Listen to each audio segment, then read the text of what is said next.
If you want to protect, because it will be the same individual that says the healthcare system is dying. But in that healthcare system which is dying, or in that healthcare system which is not functional enough, you are also the one who says people who are undocumented, they must be within the country.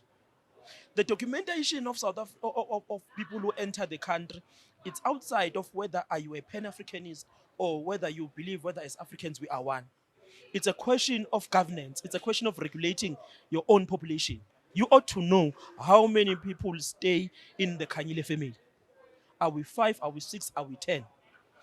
As I'm dishing the supper tonight, I'm dishing for how many people? Same thing that goes with South Africa, Nigeria, and other African countries. You ought to regulate the borders. You ought to know who's in the country, who's outside of the country. Because you can't say we must collapse borders because we are all Africans. You can't do that. And no one must be in any country illegally. Because you might find individuals like Chidima, she was harmless. But you might find another character who might come into the country, begin to rape people, begin to steal, begin to kill. How do you then arrest that person? Because even the fingerprints, they are not recorded.